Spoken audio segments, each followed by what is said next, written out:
boa noite. Não sei se vocês sabem, mas amanhã eu vou dar uma palestra para o curso do Direito de Isabela e para todos aqueles que se interessarem, né? Eu vou falar sobre crise política e crise institucional.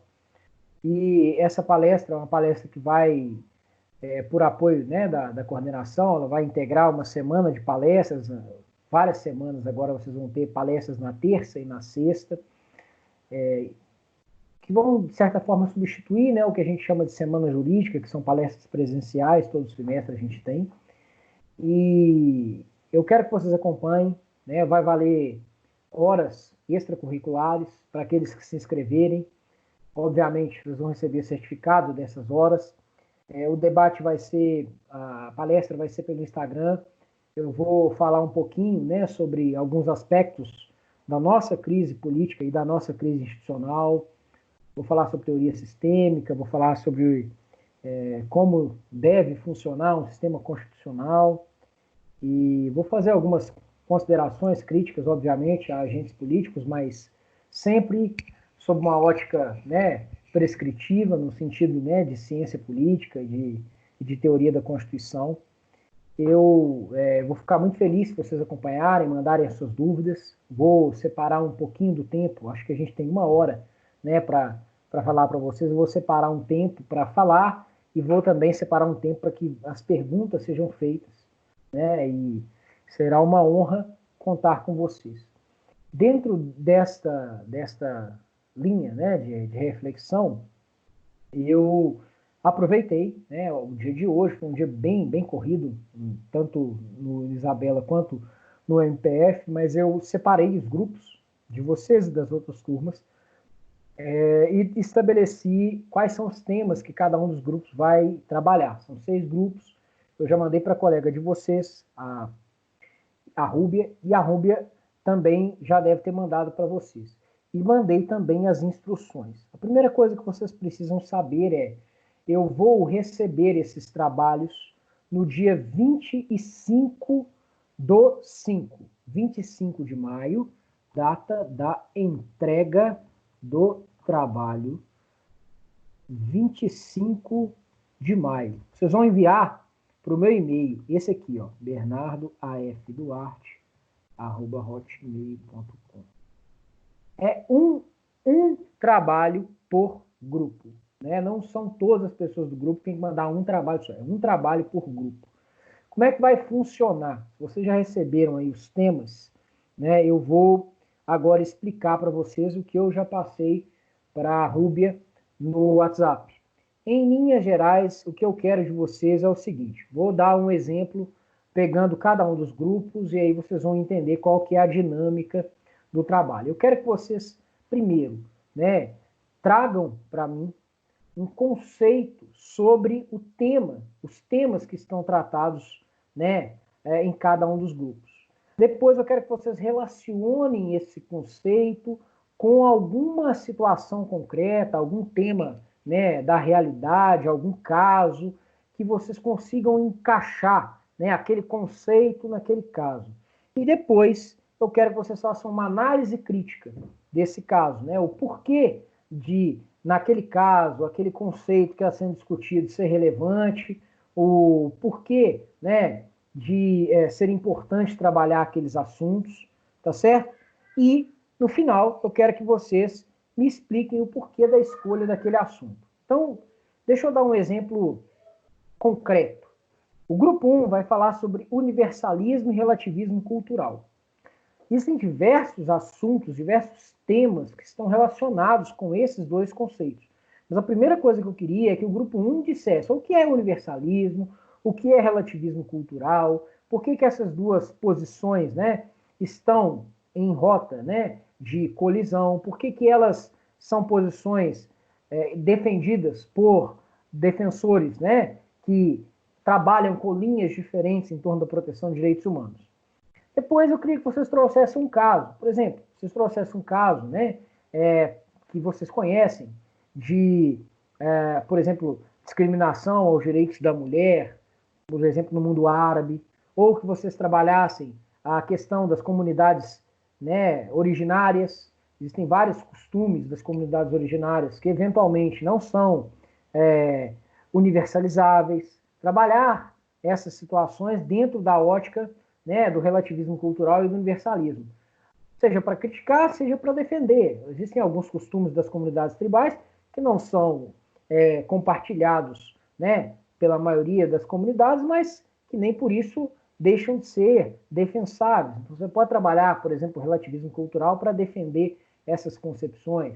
Na prova de vocês, né, eu trouxe o exemplo da burca e do niqab, né, trabalhei esse exemplo. Então, eu queria que vocês trouxessem um exemplo e trabalhassem esse exemplo, explicando, né, o que é o exemplo, quando é que ele ocorreu, que tipo de situação estava ali, né, envolvida, por que da escolha do tema e relacionassem esse tema com o assunto do grupo, tá certo?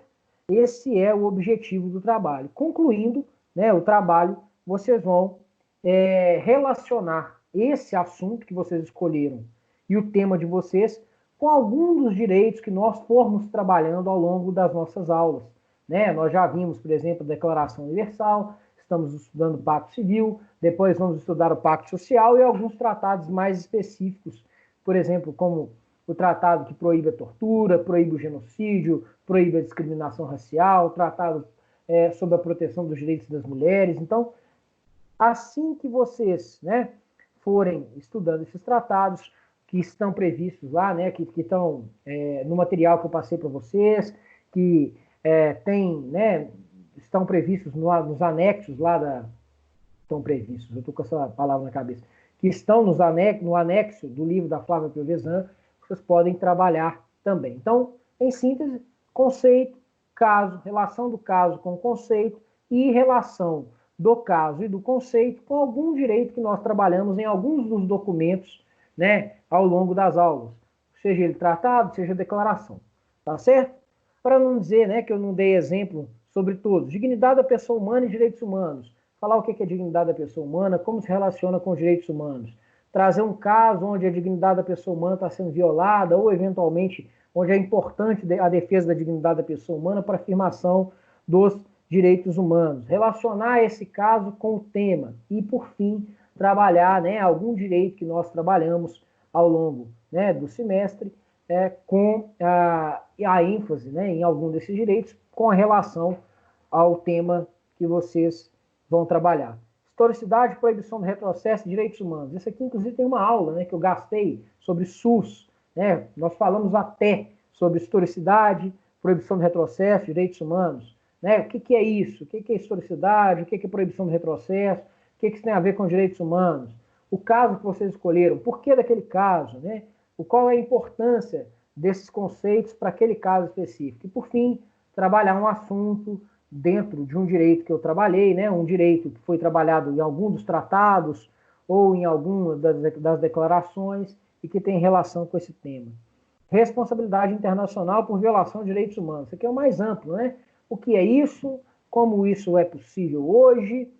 Trabalhar um caso onde isso aconteceu. Vocês podem fazer pesquisa aí. Tem vários casos em que o Brasil, né? Inclusive o Brasil já foi responsabilizado no plano internacional, né? E trabalhar um direito que tem a ver com isso nos tratados que nós vamos estudar ou que já estudamos.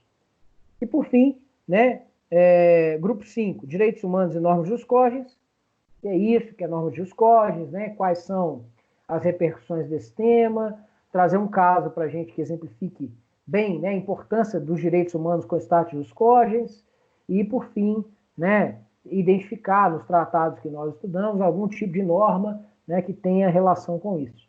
E o último, indivisibilidade e interdependência dos direitos humanos. Trabalhar esses conceitos, trazer um caso que exemplifique e, por fim, trabalhar um tratado ou um documento de direitos humanos que exemplifique bem. Inclusive, nesse último aqui, a Declaração Universal dos Direitos Humanos é o melhor documento, né, para tratar desse assunto, porque ela, ao tratar no mesmo documento dos direitos civis e políticos e dos direitos sociais, econômicos e culturais, evidencia a indivisibilidade dos direitos humanos. Em síntese, o que eu quero de vocês é isso. Não precisa de nada muito elaborado, eu não quero um trabalho que seja, né, tenha 20, 30 laudas, nada disso.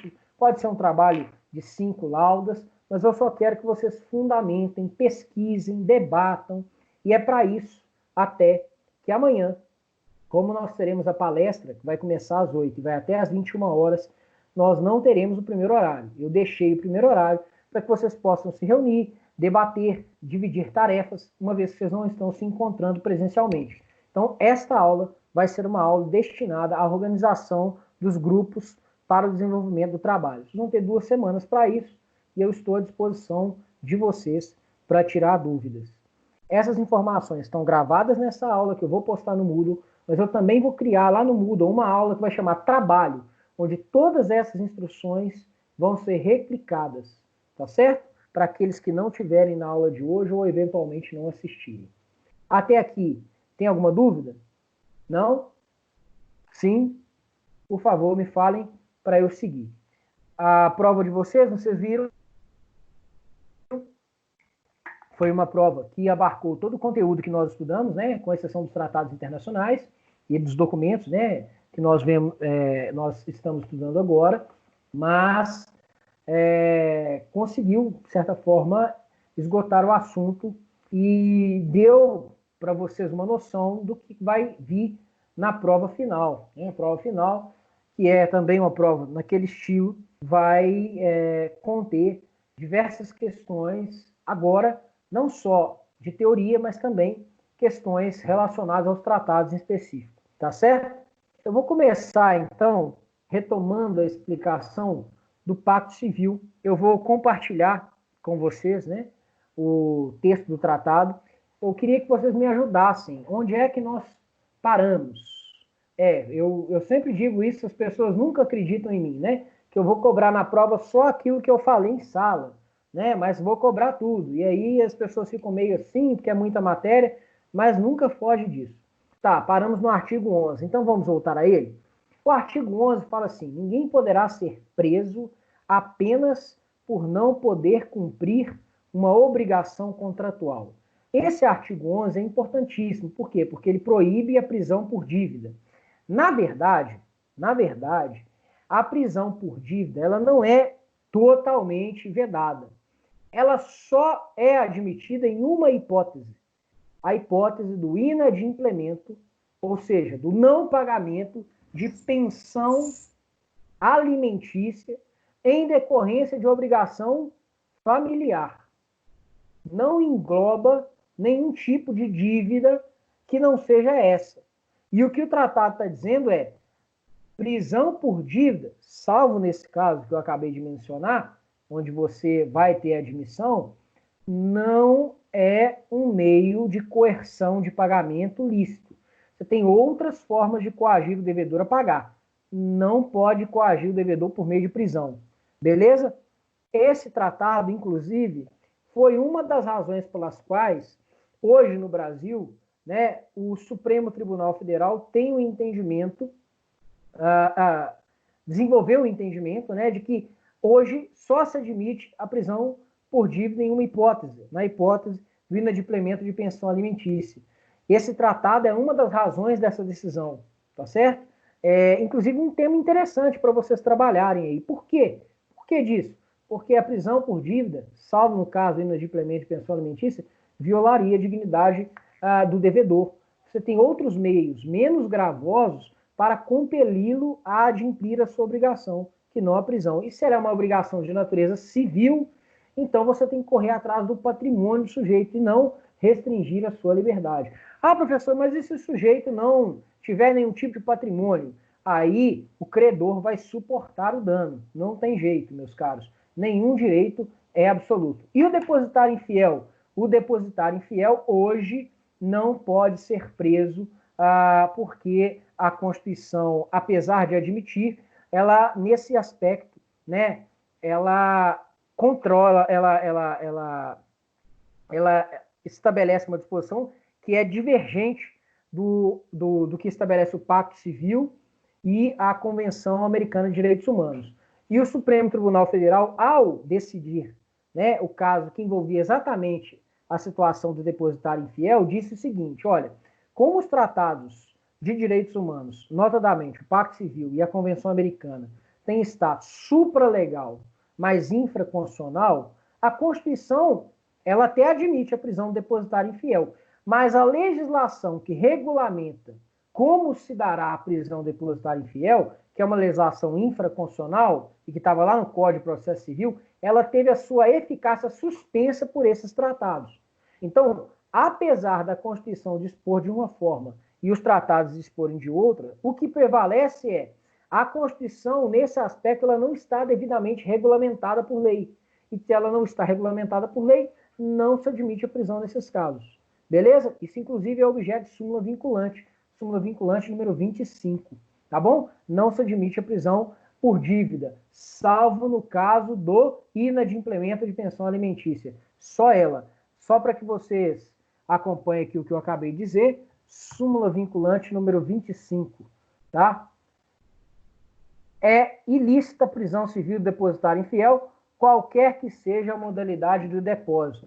E aqui, ó, estão os precedentes que foram citados, que eu acabei de mencionar, tá bom? É só você digitar no Google súmula vinculante número 25, que você vai ver essa súmula e vai ver os julgados que o STF faz referência. E nesses julgados, se vocês entrarem nele, vocês vão ver referência ao artigo 11 do Pacto Civil, tá bom? Agora eu queria trabalhar um pouco mais rápido alguns direitos e depois trabalhar alguns aspectos específicos desse pacto. Veja, o artigo 12 fala assim: toda pessoa que se acha legalmente no território de um Estado terá direito de nele livremente circular e escolher sua residência. Liberdade de locomoção, liberdade de ir, vir ou permanecer, né? Direito de sair ou voltar para o Estado, nós já vimos isso. O estrangeiro que se acha, artigo 13, legalmente no território do Estado parte, só poderá dele ser expulso em decorrência de decisão adotada em conformidade com a lei e, a menos que razões imperativas de segurança nacional a isso se oponha, terá a possibilidade de expor razões que militem contra a sua expulsão e de ter o seu caso examinado pelas autoridades competentes e por uma ou várias pessoas, especialmente designadas pelas referidas autoridades, e fazer-se representar com esse objetivo. Isso aqui é o seguinte: ninguém pode ser expulso sumariamente. A expulsão é uma sanção em decorrência de um ato, né, ilícito que comporte esta penalidade. E para que ela seja aplicada, você tem que respeitar o devido processo legal. É isso que está dizendo. Nem o estrangeiro aqui pode ser expulso sumariamente, tá? Expulsão não se confunde com extradição. São dois institutos diferentes. Expulsão é um ato unilateral. O Estado expulsa alguém porque praticou determinadas condutas passíveis de resultar em expulsão. Extradição é um ato de cooperação jurídica internacional, em que um Estado pede a outro que extradite alguém que está no seu território para que esse alguém seja processado ou cumpra pena no outro Estado. Por quê? Porque praticou um crime no Estado que está solicitando a extradição. A extradição ela é decidida, no caso brasileiro, pelo Supremo Tribunal Federal, tá certo? Mas, apesar disso, né, o Supremo decide, mas quem opta por extraditar é o presidente da República, e esse é um ato discricionário dele. Ele pode, inclusive, né, se o Supremo decidir pela possibilidade da extradição, não extraditar, por ato de clemência. Ele pode fazer isso. O que ele não pode fazer é, o Supremo decide que não pode extraditar, e ele vai e extradita. Isso não pode, tá certo? Isso é o funcionamento institucional o funcionamento interinstitucional do Supremo e da Presidência da República em relação a esse instituto, que é o Instituto da Extradição. Tá certo? Aqui no artigo 13, no entanto, nós estamos falando só da impossibilidade de expulsão. Expulsão é um ato unilateral do Estado, mas que tem que respeitar o devido processo legal. Não se confunde com a extradição, tá?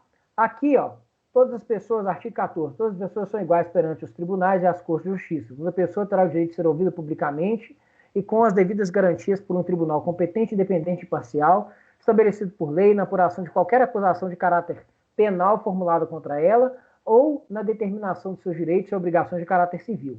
A imprensa e o público poderão ser excluídos de parte da totalidade do julgamento, quer por motivo de moral pública, de ordem pública ou de segurança nacional, em uma sociedade democrática, quer tanto pelo interesse da vida privada das partes, quando isso exija. Que na medida em que isso seja estritamente necessário, na opinião da Justiça, em circunstâncias específicas, nas quais a publicidade venha a prejudicar os interesses da justiça. Entretanto, qualquer sentença proferida em matéria penal ou civil deverá tornar-se pública, a menos que o interesse de menores exija o procedimento oposto ou processo diga respeito a controvérsias matrimoniais ou tutela de menores. Meus caros, esse artigo 14 estabelece, né, o princípio da isonomia perante a justiça, o direito de ser julgado por um tribunal competente, independente, imparcial, o direito ao devido processo legal e o direito à publicidade do processo, ressalvadas as hipóteses mencionadas ali no artigo, né? Por exemplo, proteção de menores, aí, se você quiser, né, utilizar uma terminologia mais atual, de crianças e adolescentes, ou a proteção da intimidade das pessoas, por isso que falo da relação matrimonial. Se vocês forem, por exemplo, né, na justiça e pedirem para ver um processo, em geral vocês vão ter acesso ao processo, porque o processo é público. Mas se vocês forem numa vara de família e pedirem um processo, eles vão perguntar assim, você tem procuração nos autos? Por quê? Porque ali a publicidade está o quê? A publicidade está restrita, ela não é, os atos não são públicos, né? A publicidade, ela, nesse caso, né, ela não se aplica em nome da intimidade das pessoas. Então, o juiz pode restringir, né, a publicidade de determinados atos a critérios, né, da justiça. Por exemplo, né, é muito comum no tribunal do júri, onde o crime, né, de homicídio tenha causado bastante comoção na sociedade, que haja restrição de quem vai poder estar presente na sessão do júri. Não há nenhum tipo de vedação a esse tipo de restrição, mas ela é exceção. A regra é a publicidade. E as sentenças proferidas, mesmo nesses casos, elas devem ser públicas, exatamente para permitir, inclusive, a defesa daquele que foi processado, julgado e eventualmente condenado. Tá certo? Eu sempre digo isso e vou repetir. O que valida uma sentença é a validade do processo.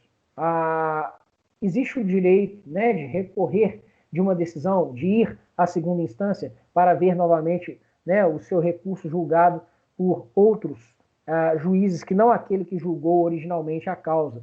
Mas o que valida, né, tanto a decisão de primeira instância quanto a decisão dos tribunais é o respeito ao devido processo. E então esse artigo aqui, né, prevê diversos direitos de ordem natureza processual, garantias processuais e garantias penais importantíssimas e que devem ser respeitadas, né, sob pena de você violar o devido processo legal. Eu vou pular, eu não vou ler todo o artigo 14, queria que vocês lessem depois, tá? E vou ler o artigo 15. Ninguém poderá ser condenado por atos omissivos que não constituam delitos de acordo com o direito nacional ou internacional no momento em que foram cometidos. Tampouco poder-se impor uma pena mais grave do que é aplicável no momento da ocorrência do delito. Se, depois de perpetrado o delito, a lei estipular a imposição de pena mais leve, o delinquente deverá se beneficiar. Isso aqui é o seguinte. Isso aqui é outra garantia processual de natureza penal. Outra garantia de natureza penal. Outro direito humano de natureza penal, que é o seguinte. Ninguém pode ser condenado por atos que, quando praticados, não eram previstos como crime. Isso aqui é decorrência do princípio da legalidade. Não há crime sem lei anterior que o defina. Imagina que você hoje não assista a minha aula. Aí amanhã eu te condeno, né? Cometeu um crime. Não assistiu a aula do professor Bernardo. Você vai virar para mim e falar, professor, isso não é crime. Não tem nenhuma lei falando que isso é crime. Né? Aliás, isso é até, vamos falar assim, um ato, né, que está relacionado à minha autonomia. Eu posso fazer. Não tem nenhuma lei que me obrigue, né, a assistir sua aula e nem que me proíba de não assistir. Aí eu vou dizer para você, verdade, verdade. Eu não posso te punir por isso. Se você não estivesse vivendo num estado de direito, se os direitos humanos não fossem importantes, no entanto, como acontecia no passado, né, quando a gente vivia, por exemplo, num estado absolutista, né, a gente não, né, quando se viveu num estado absolutista ou durante os períodos de exceção, você poderia imaginar, por exemplo, a pessoa dizendo, não é crime, então peraí, eu vou criar uma lei agora que se aplica aos fatos passados e vou te condenar do mesmo jeito. Então isso aqui é uma proteção do indivíduo, né? Bom, além disso, esse artigo ainda fala mais. Ele fala assim, olha, uma pena que é aplicada por um delito, ela tem que ser aquela prevista na data do delito. Então, a pena em vigor na data em que foi praticado o delito é que vai ser aplicada para o sujeito, salvo se a pena posterior for mais benéfica, porque aí ela retroage em benefício do réu, tá certo? Em prejuízo, jamais, em benefício, sim. Combinado? Nenhuma disposição do presente tratado impedirá o julgamento ou condenação de qualquer indivíduo por atos ou omissões que, no momento em que foram, essa redação aqui é tão horrível, né? Em que foram cometidos, eram considerados delituosos de acordo com os princípios gerais de direitos reconhecidos na comunidade das nações. Isso aqui, na verdade, é um artigo que fala o seguinte, olha, ninguém pode invocar esse artigo aqui, né, que fala não há crime sem lei anterior que o defina, nem pena sem prévia combinação legal, para se eximir da imposição de uma pena pela prática de um crime que, na época em que foram cometidos, já eram reconhecidos como práticas criminosas pela comunidade de estados. Um exemplo são os crimes juscógenos, os crimes que violam, né, por exemplo, os crimes que acarretam, né, a prática ou que configuram a prática de genocídio, de tortura, discriminação racial, escravidão, né, esses delitos jamais poderão se justificar, ainda que não estejam previstos em nenhum tratado. É isso que essa norma está dizendo em geral. Ela está indo um pouco além, mas em linhas gerais é isso. Tá? Artigo 16. Toda pessoa terá direito em qualquer lugar ao reconhecimento de sua personalidade jurídica. Isso aqui é importantíssimo. O que faz de alguém sujeito de direitos é a sua personalidade jurídica. Você não é só objeto de proteção do direito, você é titular de direitos subjetivos. Você é titular de direitos que você pode dizer, né, que são seus. Esses direitos te protegem. Isso em decorrência da sua personalidade jurídica. Um debate bastante relevante sobre isso, para que vocês entendam o que eu estou querendo dizer, é o debate em relação ao início da vida e a consequente origem dos direitos para esse sujeito, né, que está no ventre. Será ele, de fato, sujeito de direitos? Eu não vou entrar nas miúcias desse debate, mas o que eu quero te dizer é o seguinte, dependendo da posição que você adotar, ele não é sujeito de direito. E se ele não for sujeito de direito, ele não merece proteção dessas normas. Dependendo da concepção que você adotar, ele já passa a ser sujeito de direitos. Um debate concreto em relação a esse assunto, o anencéfalo. Vocês sabem que o Supremo Tribunal Federal decidiu que os anencéfalos não são protegidos pelo direito, não são titulares de direito. Por quê? Porque eles não têm nenhuma possibilidade de sobrevida fora do útero materno, né? Nenhuma. Então, eles são o que o Supremo chamou de natimortos, né? Eles certamente estão fadados a morrer. Então, eles não são titulares de direito à vida, né? Um detalhe interessante nessa decisão, né, é que ela, em alguma medida, né, poderia ter dialogado com a decisão referente à pesquisa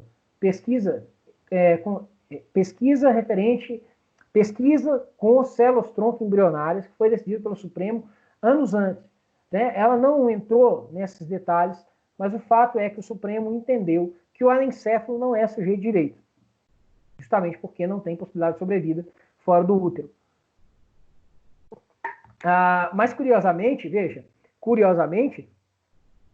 STJ, que é um outro tribunal nosso, né, um outro tribunal interno, já deferiu várias vezes, né, reparação de danos a pessoas que, quando os danos ocorreram, ainda estavam no útero materno, né, ainda estavam em concepção.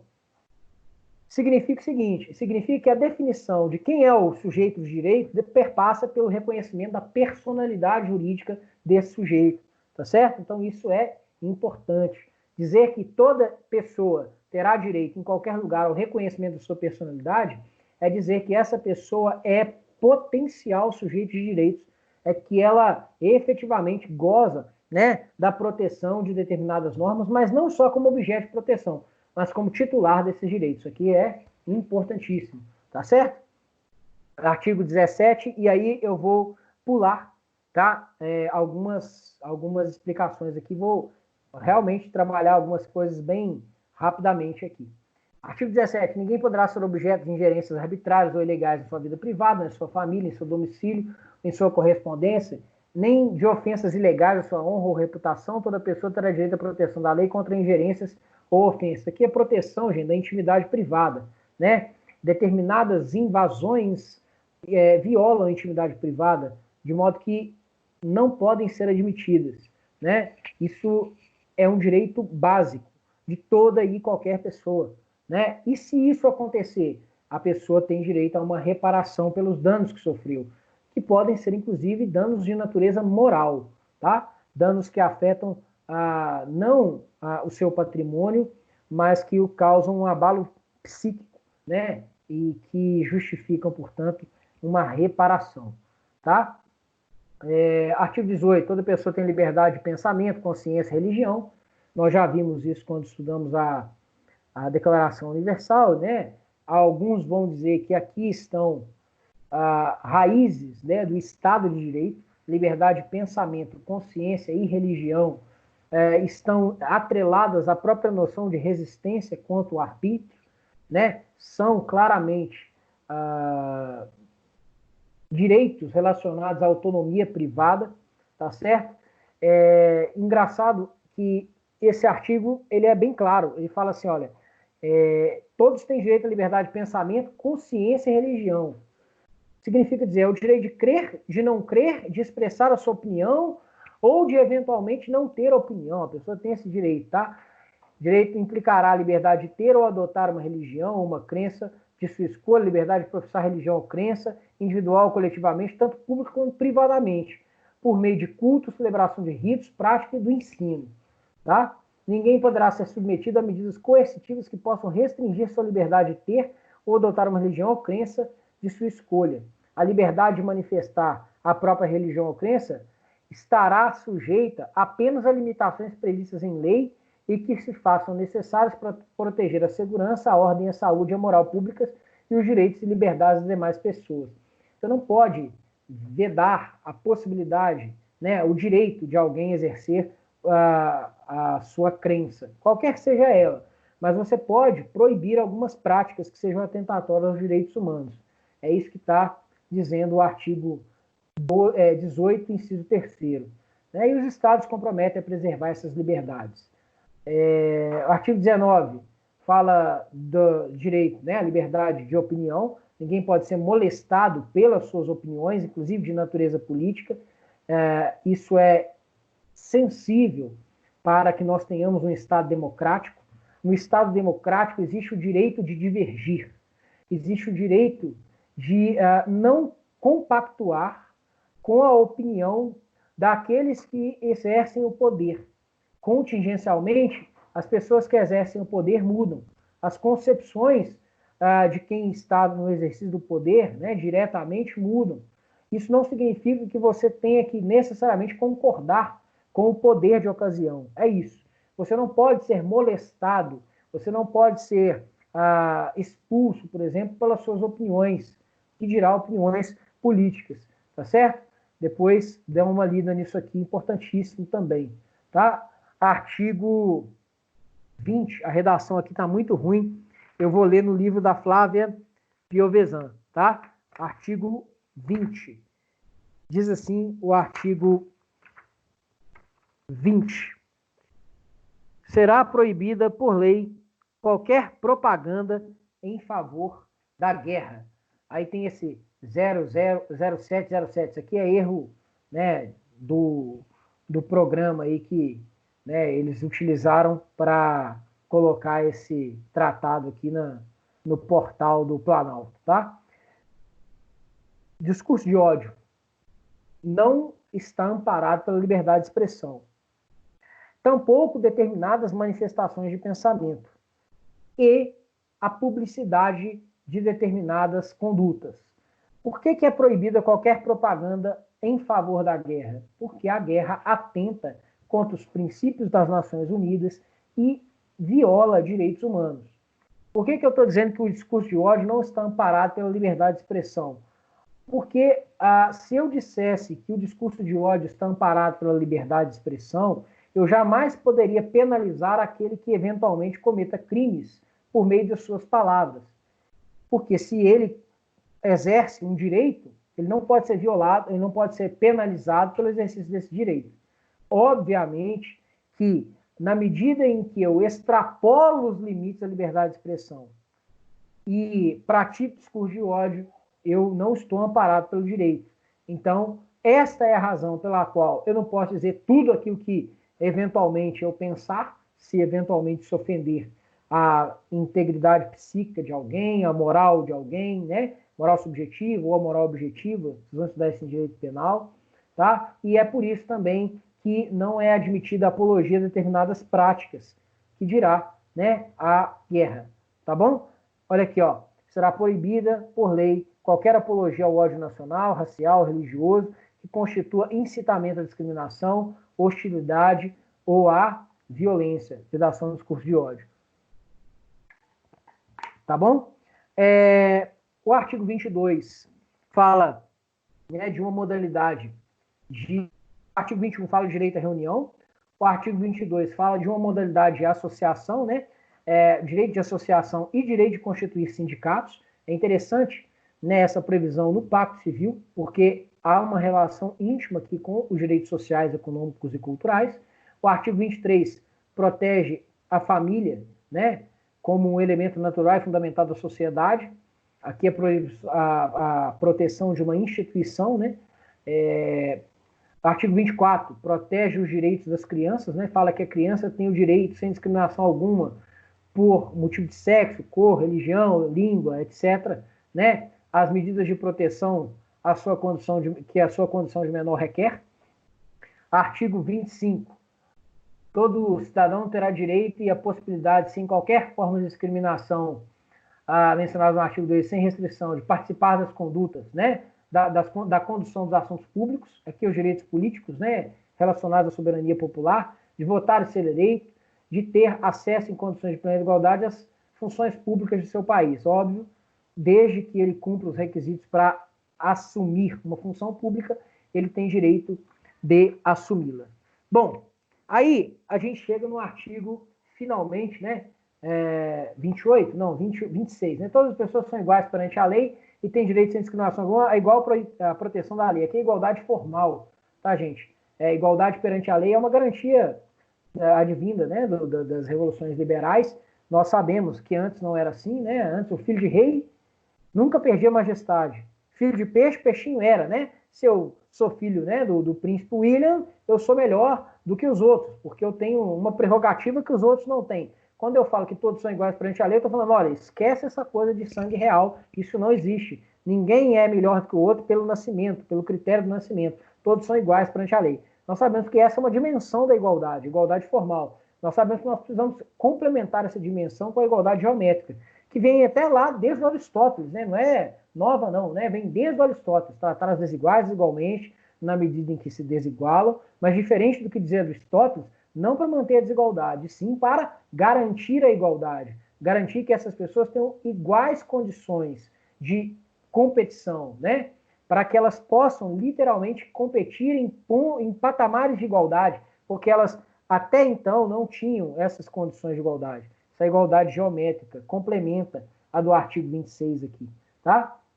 E por fim, a proteção, né, de minorias étnicas, aqui relacionada ao direito ao reconhecimento. Pronto.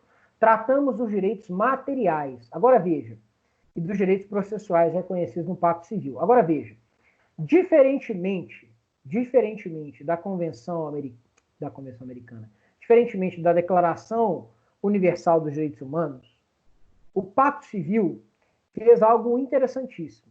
Ele previu e criou um órgão que ele chamou de Comitê de Direitos Humanos, para zelar pelo monitoramento dos Estados e respeito aos direitos previstos no Pacto Civil. Uma coisa que vocês precisam agora anotar e memorizar. Comitês são órgãos de tratado.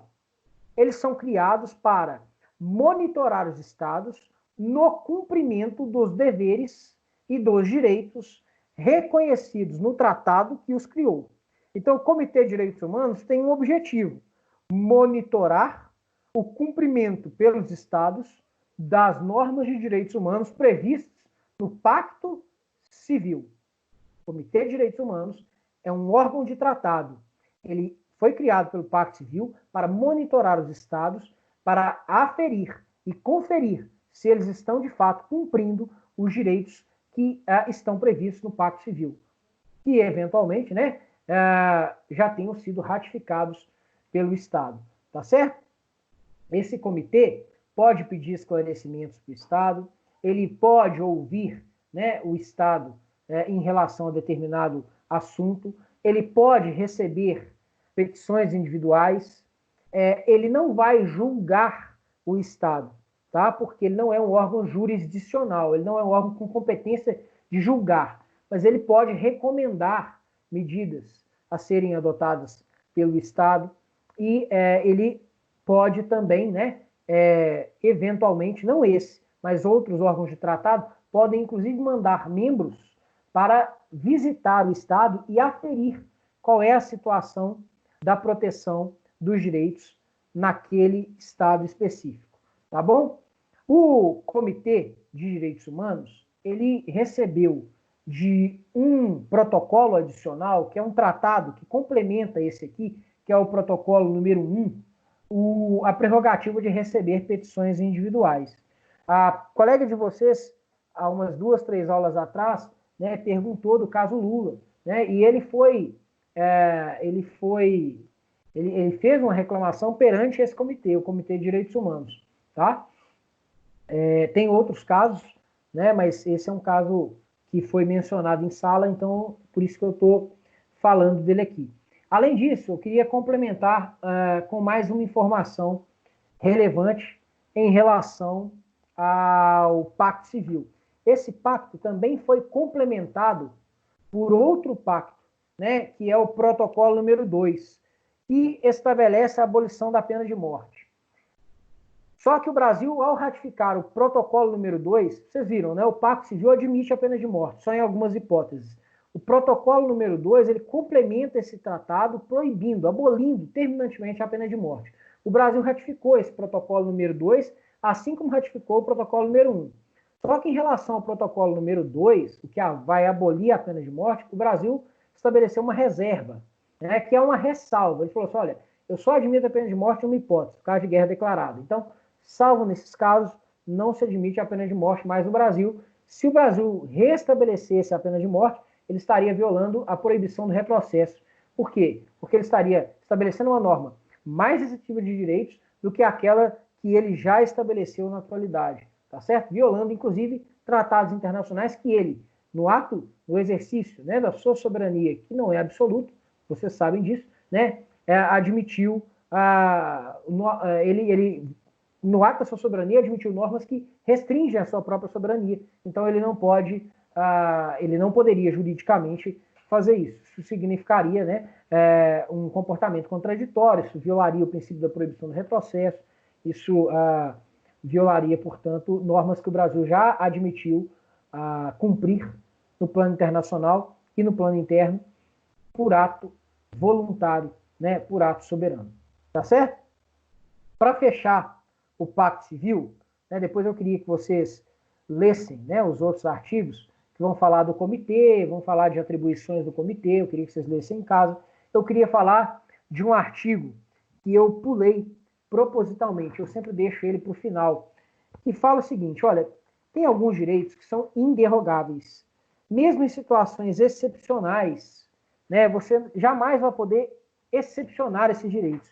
Então, eu queria que vocês acompanhassem comigo a leitura do artigo 4º, tá? Artigo 4º, eu vou deixar ele aqui. E agora eu vou gastar um tempinho nesse artigo 4º, tá bom?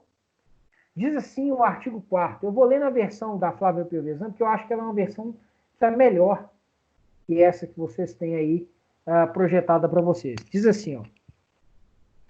Quando situações excepcionais ameaçarem a existência da nação e sejam proclamadas oficialmente, os Estados-partes no presente pacto podem adotar, na estrita medida em que a situação o exigir, medidas que derroguem, ou seja, que suspendam, tá, as obrigações decorrentes do presente pacto, desde que tais medidas sejam incompatíveis, desde que tais medidas não sejam incompatíveis com as demais obrigações que lhes sejam impostas pelo direito internacional e não acarretem discriminação alguma apenas por motivo de raça, cor, sexo, língua, religião ou origem social. Está dizendo o seguinte, existem situações excepcionais, exemplo, né, guerras, exemplo, né, estado de calamidade pública, nós estamos vivendo, que admitem a suspensão de determinadas normas.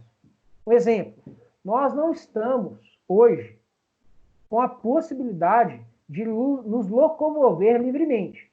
Tem alguns estados, né, dentro da República Federativa do Brasil, que estão restringindo ainda mais, né, a liberdade de locomoção. Estão estabelecendo lockdown. Lockdown, né, é a proibição de sair. Se você estiver na rua, né, salvo em algumas hipóteses excepcionais, você é convidado a voltar para casa. Você pode ser multado. Então, é uma restrição ainda maior. Você tem a liberdade de locomoção restrita. Isso pode, né? Bom, nós vamos ver que alguns direitos podem sofrer restrição à liberdade de locomoção, uma delas. Direito de reunião. Eu posso agora, né, me reunir, vou lá fazer uma manifestação? Não posso, né? Se eu tivesse, por exemplo, um período de guerra, eu também não poderia, né? Tem toque de recolher. Então, em situações excepcionais, obviamente reconhecidas legalmente pelo Estado, há direitos que podem ser restringidos. Ele fala aqui em derrogação. Há normas que podem ser suspensas. Então, você não vai estar amparado por essas normas. Mas, esse é o ponto. O que eu quero destacar aqui é principalmente o mas. Veja, mas existem alguns direitos que não podem ser suspensos em hipótese alguma, porque eles são inderrogáveis. Então, eu queria que vocês anotassem aí. Existem direitos que são inderrogáveis. Veja, isso aqui é novidade. Isso aqui não tem na Declaração Universal. Isso aqui tem no Pacto Civil e tem também na Convenção Americana de Direitos Humanos. Há direitos que não admitem restrição e suspensão e derrogação, nem em situações excepcionais. Que direitos são esses? Né? Está previsto no inciso 2 aí. Ó. A disposição precedente não autoriza qualquer suspensão dos artigos 6º, aí se vocês forem lá no 6º, você vai falar do direito à vida, né? E das limitações à pena de morte. 7º, se vocês forem lá no 7º, ele vai falar da proteção genérica contra a tortura. 8º, se vocês forem no 8º, ele vai falar o quê? Da vedação da escravidão, né? Do tráfico de escravos, escravidão moderna ou escravidão antiga. Não importa, não se admite a restrição desta norma, tá? Parágrafos 1 e 2, né? Ninguém será submetido à servidão e ninguém será submetido à escravidão.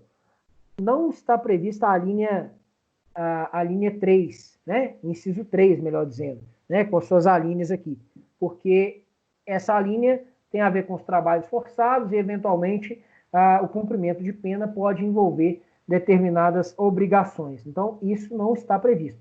O que é inderrogável é só a proibição da escravidão e da servidão. Artigo 8º, parágrafos 1 e 2. Tá? 11. Bom, o 11, meus caros, fala do quê? Ninguém poderá ser preso apenas por não cumprir o quê? Com uma obrigação contratual, a vedação da prisão por dívida. Nem em situações excepcionais você pode restringir esta proteção. Artigo 15, que nós também lemos. O artigo 15 fala do quê? Fala que ninguém pode ser condenado por atos ou omissões que não configurem delitos na época em que foram praticados, né? A proteção relacionada ao princípio da legalidade. Artigo 16, também é um direito inderrogável. Direito ao reconhecimento da personalidade jurídica. Não pode ser derrogado em hipótese alguma. Né? Direito de ter direitos. Oi? Só um minuto, por favor, que eu me perdi aqui. É o 6, o 7, o 8 e pula para qual? Aqui, ó. Tá vendo aí projetado? Ah, tá. Aqui, ó. Não estava enxergando, né? 7, 8, 11, tá. 15. Aí eu tô só dizendo quais são esses direitos. Tá falando. Tá? Não, tá. Eu vi, eu tô no celular. Isso. Aí o 16. O 16 fala do direito ao reconhecimento da personalidade jurídica. E o 18? O 18 fala do direito à liberdade de pensamento, consciência e religião. Tá bom? esses são os direitos inderrogáveis. Olha só o que diz o inciso 3º, tá? Ou parágrafo 3º, como vocês quiserem ler aqui, né? Do artigo 3º, do artigo 4º. Os Estados-partes do presente pacto, que fizerem uso do direito de suspensão, devem comunicar imediatamente aos outros Estados-partes do presente pacto, por intermédio do secretário-geral das Nações Unidas, as disposições que tenham suspendido, bem como os motivos de tal suspensão.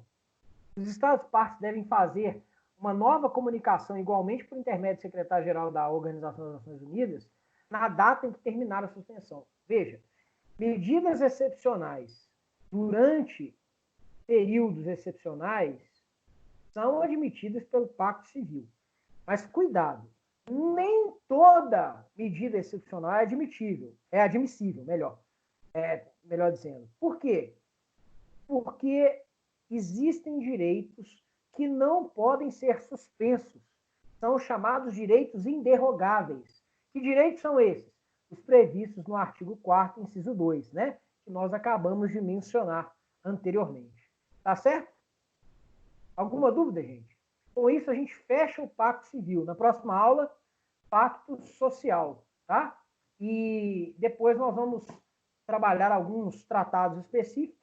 A gente vai ver que eles são menores. Esses dois tratados, o Pacto Civil e o Pacto Social, são tratados bem grandes, mas os outros são menores e a gente vai conseguir passar por eles com um pouquinho mais de velocidade. Tá bom? Amanhã, repito, conto com vocês, espero vocês na palestra. Vai ser legal, vai acrescentar. Se vocês quiserem fazer perguntas, não se constranjam. Vou tentar responder todas as perguntas, né? Obviamente, se tiver tempo para isso. Eu peço, né, a vocês que se inscrevam para você receber o certificado e que vocês utilizem a aula do primeiro horário para organizar o trabalho. Amanhã eu vou colocar lá no Moodle as instruções. Será ao vivo? Sim, será ao vivo. Ah, não vai ser gravado, não. Vai ser no Instagram. No Instagram do Isabela Hendricks. Tá? E eu peço para vocês que, por favor, esqueci o que eu ia falar. Lembrei. Eu peço que vocês, por favor, né, se reúnam amanhã, definam o que vocês vão fazer, dividam as atividades e a partir das 20 horas vocês estejam lá conosco. Tá bom? Pessoal, é isso. Boa noite para vocês. Espero que vocês tenham gostado. Hoje foi um pouquinho mais rápido, porque eu queria acabar o Pacto Civil. E a partir da próxima aula, Pacto Social. Tá bom? Boa noite para vocês. Até mais.